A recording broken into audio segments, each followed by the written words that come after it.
Today's the day I'm going to have to fill my hopper up with coal, so I'll show you how I fill it up. Okay, here we go. We got about 4 ton. It's actually 3.7 ton of coal, stoker coal, oiled.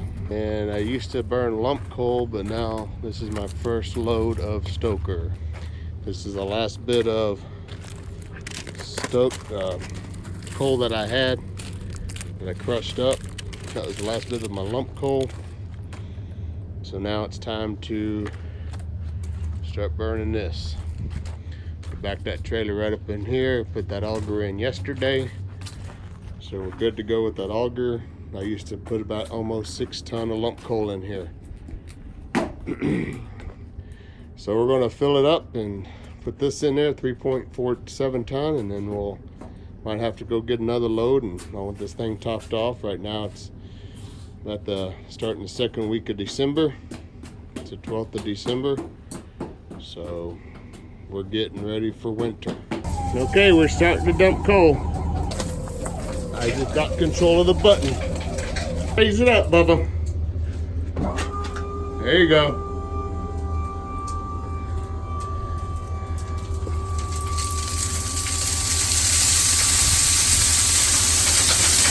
All right, stop.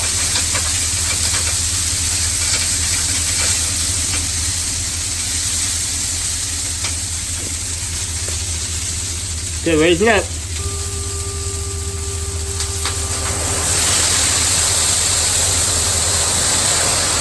All right, stop. Stop. Almost.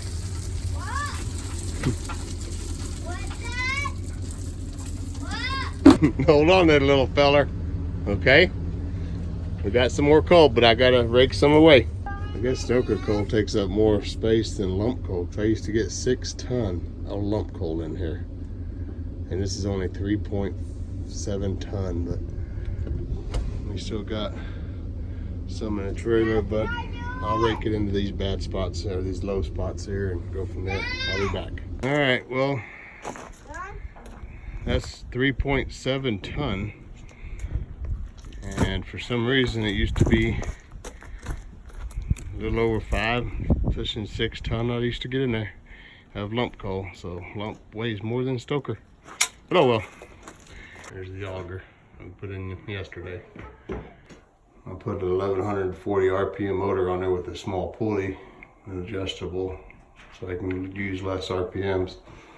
Originally it was 1725, so slowed her down quite a bit, changed the pulleys around a little bit, slow her down even more because I don't need to be pushing grain. Yeah, this thing just got done firing because it's starting to cool down. It's a little over 100 degrees still on the stack.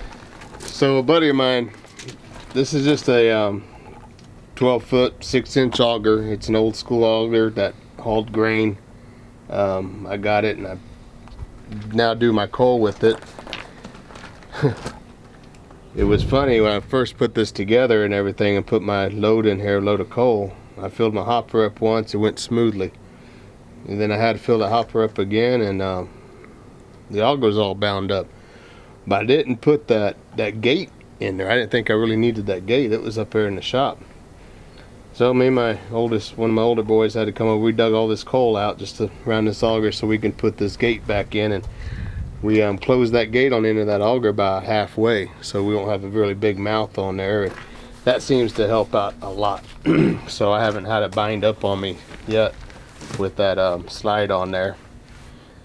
But I am noticing one thing. Like I said, this is an old school auger. It doesn't have bearings on this end, which I don't think I have a problem too much on this end, but at the drive in, it's just a bushing.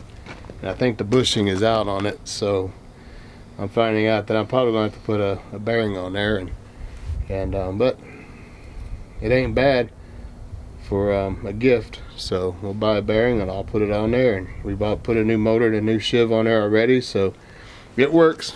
We're heating our home, so everything's good.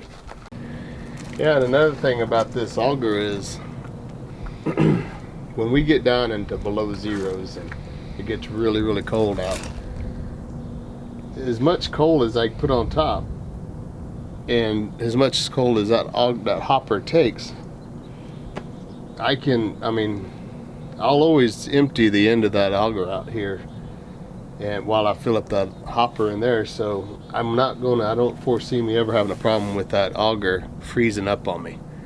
If I get moisture in this coal or whatever, some augers, they get full of coal and you don't empty them out or whatever, and then it freezes on you, that auger itself will freeze up.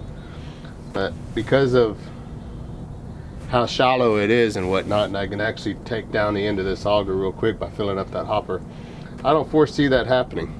So that's just the way this design actually worked out. I think it'd be just fine. And this whole coal bunker just came up one day because we were out here in the backyard, and what we're standing on, we've raised this up 2 foot from the alley to where we're at. It was just all downhill here. So a few years back, after I built this house and I had my old boiler sitting out here, I used to have railroad type bunkers and tarps, and is what I used to keep all my lump coal in. And then we were out here one evening and a buddy of mine told me about building this all up, and so we just kind of thought about it real quick, and next thing you know, I was getting concrete poured and raising this up, and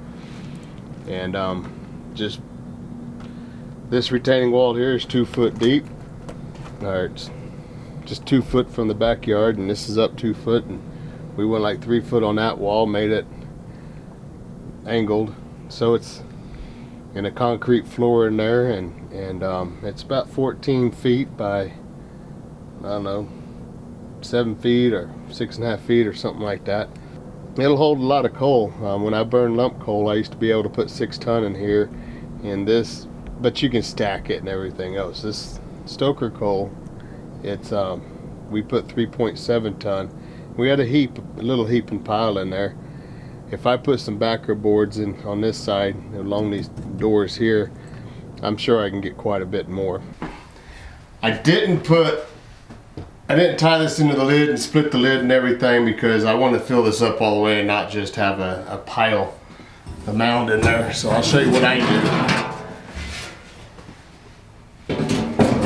And I built me a little board here. Stick that on. I keep this cord and plug connection because I do have a 4-year-old and I don't want him in here when I'm at work, and next thing you know, he's playing with it. But I just plug it in.